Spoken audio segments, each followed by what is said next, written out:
라는 거는 각종 센서랑 무기랑 정확하게 통합이 돼야 되고 몇백억 원 들어요. KGGB 같은 경우에는 어떠한 비행기에도 탑재할 수 있다. 태국 공군이 KGGB 구매한 걸 거의 다 소모하고 이제 정말 빠르게 제주본이 올 것이고, 개발 단계에 있는 KF-22 시제기에 외국 고위 인사가 직접 탑승한 것은 매우 이례적인데, 이것은 KF-21이니까 가능한 거다. 아. 이번 달에는 UAE가 탔지만 앞으로 더 손님들이 KF-21에 탑승할 기회가 있을 거예요.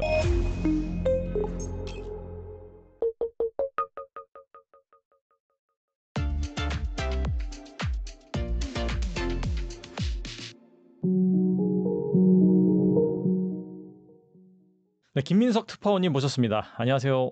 안녕하세요. 네, 특파원님 모시고 또 여러분들이 궁금해하시는 또 전쟁 이슈, 그다음에 이 무기 방산 이슈에 대해서 살펴볼 텐데, 얼마 전에 이 태국과 캄보디아의 전투가 있었는데 뭐 지금은 끝났습니다. 끝나긴 했는데 여기에서 한국산 그 KGGB가 이스라엘제 무기를 대신해서 뭐 전세를 바꿨다, 이런 좀 평가가 나오면서 그 부분이 재조명되기도 했습니다. 그래서 KGGB가 가진 차별화된 성능은 무엇인지, 그리고 정말 전장에서 게임 체인저로 평가받는 핵심 요인은 무엇일까요?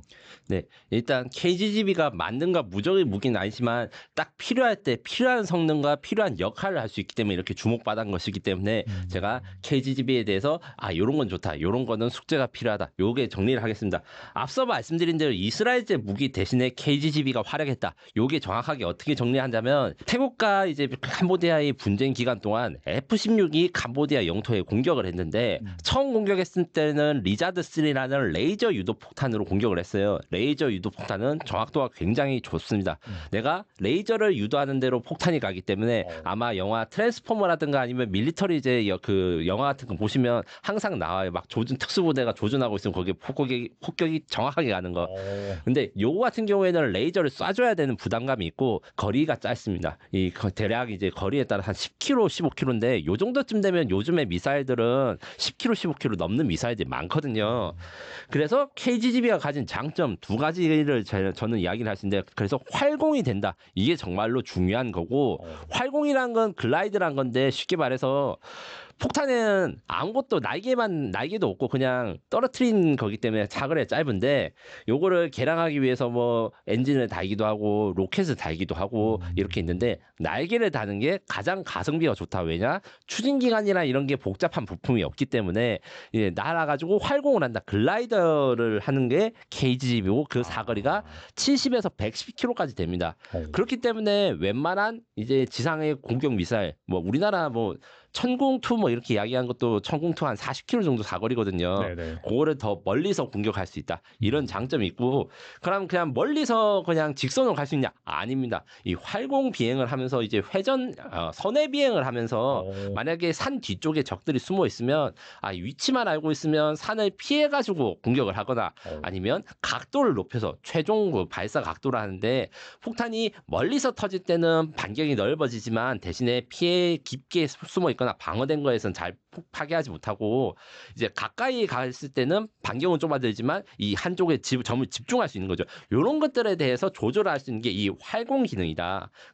두 번째로는 이제 통합이라고 이야기를 할 수 있는데, KGGB 인터페이스 유닛 KIU라는 게 이 KGGB 판매의 핵심입니다.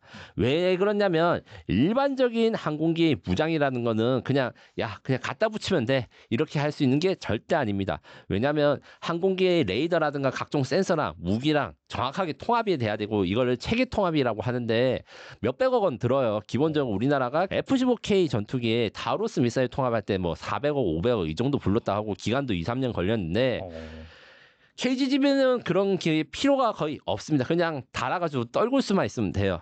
이 무슨 말이냐면, 직접적으로 항공기 통합이 되지 않아도 이 KIU의 조종사가 GPS 공격 좌표 이런 거 입력하면 KGGB가 거기에 맞춰서 갑니다. 그럼 이 KIU가 엄청나게 비싸거나 복잡한 것이냐? 아니에요. 기본적인 개념은 LTE 모듈이 있는 태블릿 PC에 가깝습니다. 물론 이제 이렇게 말하면 너무 단순하게 말한 건데, 상용 부품이 UMPC라든가 이 태블릿과 비슷한 걸 사용해가지고 기본적으로 통합이 될 필요 없이 조종사의 무릎에 있는 KIU에다가 좌표만 입력 등록해주면 모든 준비 작업이 끝나기 때문에 어떠한 비행기에도 탑재할 수 있다. 왜냐하면 이게 대한민국의 한계 때문에 생긴 건데 KGGB 같은 경우에는 우리가 세계 최고의 성능을 가지고 우리가 킹왕짱 미국 같은 나라에서 만든 무기가 아니에요. 네. 왜냐? 대한민국의 공군력 중에서는 이제 40년, 50년 된 비행기들이 아직도 비행하고 있습니다. 작년에 F4가 퇴역을 했는데 이게 한 40년 넘었고요. F5 전투기가 아직도 현역이거든요. 내년부터 대체가 되는데 대한민국은 북한을 상대해야 되기 때문에 구형 전투기를 퇴역할 수가 없어요. 그래서 막 오래 있는데 구형 전투기에다가 최신 무기를 달기가 너무너무 어려운 거예요. 그렇죠. 네. 그걸 해결하기 위해서 제가 앞서 말한 이제 KIU라고 이제 태블릿 PC 같은 데다 이제 장착을 해가지고 통합을 하고 이러면 어떠한 비행기에서도 다 통합이 된다. 이게 수출 경쟁력이 된 것이죠. 왜냐하면 우리나라에서도 뭐 4, 50년 된 전투기에다가 통합을 하는데 통합을 못할 전투기가 없는 거예요. 그래서 고객이 요구만 하면 급하게 그리고 이제 통합 작업도 빨리 할 수 있어서 이 수출 경쟁력이 된다. 이렇게 있는데 이것 때문에 사실 캄보디아 태국 전쟁에서 KGGB가 잘 사용한 이유도 캄보디아는 원래 대공 미사일이 아무것도 없다가 중국산 K50km 사거리 미사일을 가지고 있어가지고 요것 때문에 처음에는 이제 사거리가 짧은 걸 했다가 이제 태국 군부에서도 이걸로 위험할 수 있으니까 이제 다음번 공격에는 더 안전하게 가자 해서 KGGB를 활용한 거거든요.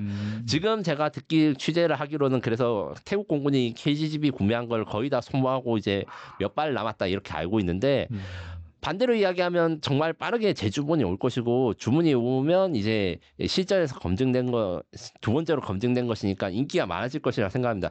이런 상황이 사실 그리고 예전에도 있었어요. 그 KGGB의 첫 번째 고객은 해외 수출 고객은 이제 중동 국가인데 제가 그 취재를 했다가 중동 국가가 엠바고를 걸어가지고 막 곤란했던 적이 있어요. 이것도 나중에 보면 이제 한번 에피소드 다룰 만한데 거기서는 F-15S라고 하는 그러니까 우리나라 F-19K랑 생긴 건 거의 비슷해요. 하지만 지상 공격 능력이 없는 비행기에다가 지상 공격 능력을 갖추려다 보니까 KGGB가 딱인 거예요. 막 시간이 오래 걸리지도 않고 안전하게 이제 적진 바깥에서 공격할 수 있고 그런 식으로 수출이 됐기 때문에 앞으로도 상당한 수출 전망이 보이고 대신에 이제 지금 이야기하는 게 이제 태국 지금 추가 구매 그다음에 사우디 같은 경우에는 이걸 추가 구매하지 않고 더 좋은 걸 요구해서 이제 이건 뒷부분에 한번 설명을 드리겠습니다. 네. 이 외에도 최근에 FA50을 추가 구매한 필리핀 같은 경우에도 KGGB의 구매 가능성이 있고 폴란드 같은 경우에도 이제 KGGB를 FA50과 원래 처음에 세트로 사자고 제안했는데 사지 않았어요. 왜냐하면 미국산 무장이 더 좋다. 우리는 비행기는 한국에서 사지만 무장은 다 미국산으로 하고 싶다 이랬는데 최근에 이런 것도 이제 의지가 좀 많이 바뀌어가지고 수출이 가능할 것 같아 이런 이야기가 있고 다만 이제 KGGB는 앞서 말한 대로 우리가 북한을 상대하려고 유도 폭탄을 만들다 보니까 이런 여러 가지 장점들이 생겼지만 한계점도 있어요. 제일 큰 한계점은 GPS 문제가 있어가지고 요런 GPS 같은 경우에는 GPS 제머가 있으면 사실 피할 수 있어서 훈센 총리가 뭐 KGGB로 암살 위협을 당했나 이런 가짜 뉴스가 한때 돌기도 했는데 아마 훈센 총리도 KGG 그 GPS 제머 그러니까 드론을 방어할 수 있는 제머가 있으면 KGGB도 어느 정도 막을 수 있기 때문에 우리가 이게 대해서 좀 개량 작업을 하고 있습니다. 말씀 들어보니까 이번 그 태국과 캄보디아 전황으로 인해서 확실히 이 KGGB의 가치가 많이 올라갔다, 수출 가능성이 높아졌다라고 볼 수가 있겠네요. 네, 맞습니다. 그리고 이제 여기에서 끝나는 게 아니고 KGGB는 이미 개발이 끝난 건데 이제 더 다양한 확장형, 수출형 무기 체계들이 지금 수출 시장에 문을 두드리고 있는 상황입니다. 그리고 LIG 넥스원은 GPS 교란 대응을 위해 레이저 유도 기능 추가, 그다음에 다양한 중량 폭탄에 적용 가능한 수출형 KGGB, 그리고 정전탄과 스텔스기용 250파운드급 폭탄 개발에도 속도를 내고 있는데 이러한 차세대 무기 개발이 향후 K방산 수출에 어떤 전망이 뭐 있을까요? 제가 얼마 전에 제 단독 기사로 LIG 넥스원이 수출형 신형 미사일 2종을 공개했다. 이걸 보도하기로 했는데 요 같은 경우에는 이제 수출형 스텔스 미사일이라 해가지고 모드를 바꿔 끼울 수 있고 그 다음에 레이더에 잘 잡히지 않게 뭐 탄소 섬유를 제작한다가 이런 기능도 있어요. 근데 요 같은 경우에는 LIG 넥슨의 자체 연구 개발이고 실제로 주문을 받거나 아니면 정부 투자로 된 것 중에서 실용화 가능성이 제일 높다. 그러니까 완성이 가까워진 것이 아무래도 정전탄입니다. 정전탄은 2020년부터 개발이 시작돼서 25년에 그러니까 올해 말에 개발이 완료된 건데 KGGB랑 날개는 똑같아요. 근데 안에 들어간 폭탄이 다릅니다. 어떤 원리를 가지고 있냐?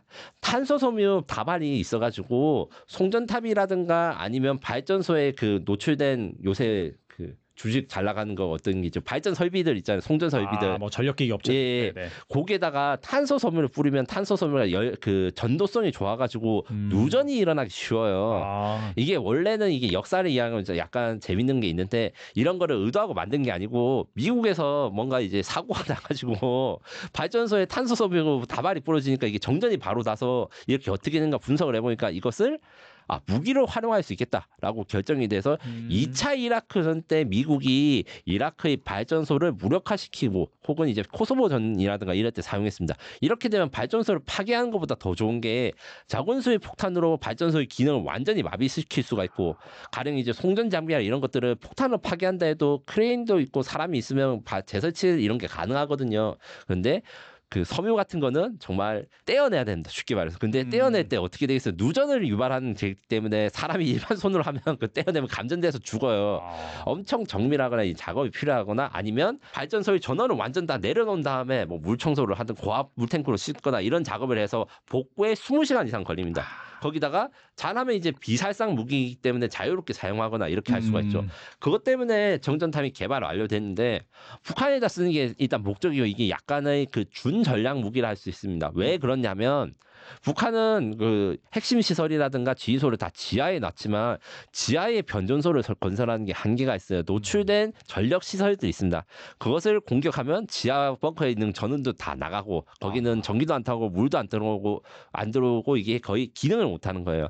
그런 용도로 쓰는 거기 때문에 지금 이제 일단 정전탄 폭탄으로 해서 이렇게 나오고 있고 최근에는 이제 뒤에서 이야기할 장거리 공대지 미사일 철룡의 탄두에다가 요걸 넣으면 이제 우리나라 그 수풍댐이라든가 북한의 원급 밖에 있는 그 발전소 그러니까 중국 국경에 있는 멀리 있는 발전소도 공격이 가능하겠다. 이렇게 연구 중인 게 하나 있습니다. 그리고 요거는 이제 이번에 지금 제가 처음 말씀드린 건데 또 이제 국가는 말씀드릴 수 없지만 LIG 덱스원에서 수출용 5,500파운드, 1,000파운드, 2,000파운드 항공 유도 폭탄이 2022년부터 2028년까지 개발될 예정이에요.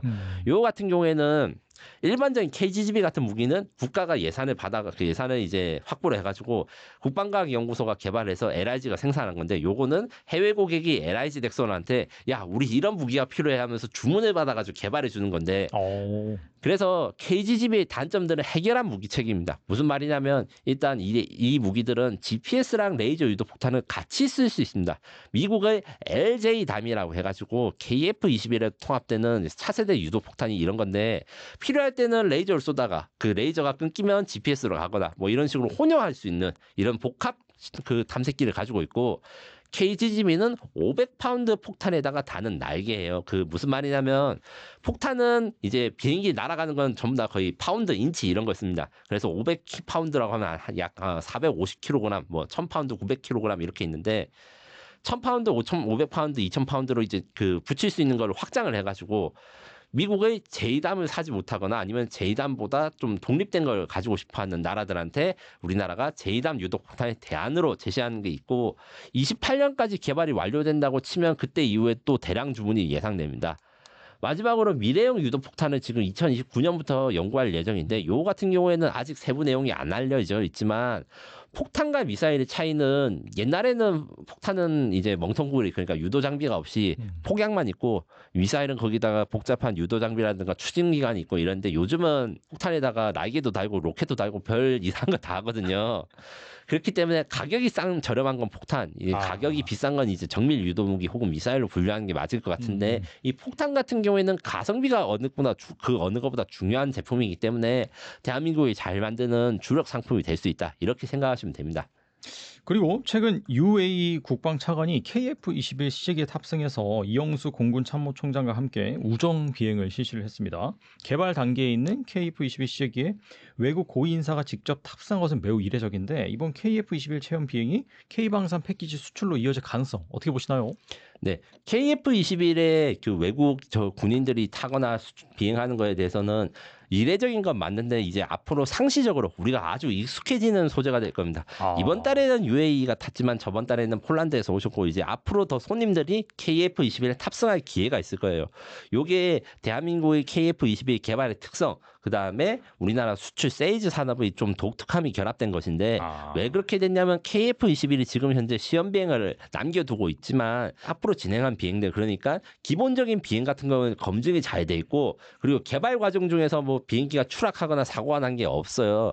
요거는 두 가지 이유가 있는데 가장 중요한 이유는 아무래도 우리나라 카이를 비롯한 우리 개발진들 국방과학 연구하시는 분들이 헌신을 했기 때문에 이런 사고가 안 나는 게 첫 번째로 있고 그렇죠. 두 번째로 이제 처음 만들 때부터 우리나라 KF-21이 반드시 성공해야 되는 비행기이기 때문에 그 도전해보거나 아니면 실용화되지 않은 기술들을 사용하지 않았고 검증된 기술들만 사용해서 이게 신형 전투기지만 엄청나게 검증이 잘 된 것이다. 비판을 하자면 이게 이제 최신 비행 기종이 아니다. 이렇게 비판할 수도 있지만 전투기는 신뢰성이 핵심입니다. 사고가 안 나야 돼요. 그렇죠. 그렇기 때문에 요 부분이 KF-21 검증되어서 증명 이런 테스트가 가능하다. 그리고 우리 경쟁 기종들 중에서는 F-35가 우리 경쟁 기종이라 할 수 있는데 F-35가 성능은 더 좋은데 치명적인 단점이 있어요. 이게 돈을 아낀다고 단좌형 그러니까 한 명이 타는 비행기밖에 없습니다. 그래서 이렇게 고객이 타거나 외 손님들이 타는 비행 복좌형을 하는 게 불가능해요. 요게 또 이것을 잘 활용해서 마케팅이 됐다 이런 것인데 UAE 같은 경우에는 지금 이제 말씀하신 그 우정 비행은 이브라임 나세드 모하메드 알 알라이 아랍에미리트 연합국 국방차관님이 그 KF-21에 후방석에 탑승하고 우리 이영수 공군참모총장님이 FA-50 후방석에 탑승해가지고 같이 비행을 해서 우정 비행을 했다 이야기를 하는데 이게 의미가 깊습니다. 이 아랍에미레이트 아랍에미레이트 방문이 이제 두 번째 방문인데 첫 번째 방문했을 때부터 우리가 정기적으로 좀 방문해서 이 탑승을 해보고 싶다 이렇게 말하는 게 몇 달 되지 않아서 바로 이루어진 건데 앞으로도 몇 번 더 테스트를 하실 것 같아요. 그리고 이 국방차관님이 그냥 국방차관이 아니라 F-16 조종사 출신이셨거든요. 이런 후방석에 탈 수 있는 사람이 그냥 아무나 탈 수 있는 게 아니고 그렇죠. 그 비행 테스트를 해야 돼서 이제 대한민국도 한때 이제 전직 대통령 지금은 전직이신데 대통령님이 타시려고 막 비행 테스트 하고 이런 적이 있었어요. 이게 통과가 안 되면 아무리 높은 사람이라도 탑승할 수가 없습니다. 근데 이걸 탑승한 분들이 가지고 갔다는 거는 실제로 전투기를 몰아보고 전투기에 대해서 잘 아는 전문가들이 와서 우리 KF-21에 평가를 했다. 그리고 좋은 평가를 남겼다는 거는 향후에 그 회사의 사업을 진행할 때 큰 도움이 되는 것이죠. 이분도 F-16 조종사가 아니었으면 사실 후방석에 타지를 못했을 건데 천만다행히 이제 뭐 있고 또 제가 취재를 한 바로는 이 이영수 공군 참모총장도 F-16을 모신 적이 있어요. 그래서 어떻게 라포를 형성했냐면 나도 똑같이 뭐 로키드 마틴 거 이랬는데 교육받고 같은 기종 다 봤으니까 야 너 요거 만져봤겠네 이런 식으로 이제 수다를 떨면서 친해지는 계기가 되었다. 그래서 이제 그리고 또 이 비행기에 타가지고 우정 비행을 하면 같이 옆에서 교신을 하는데 교신 내용이 좀 들을 수가 없잖아요. 그래서 두 분들이 막 그 덕담을 하거나 좋은 말을 솔직하게 이렇게 말을 하는 것도 소통이 가능한 시간이다. 이런 식으로 해서 마케팅에 큰 도움이 될 것인데 단순히 지금은 폴란드랑 아랍에미레이트 두 국가가 있지만 제가 보기에는 이제 필리핀이라든가 뭐 사우디라든가 이런 분들도 오셔서 비행을 하는 날이 올 것이고 이것은 KF-21이니까 가능한 거다. 이 말을 꼭 드리고 싶었습니다.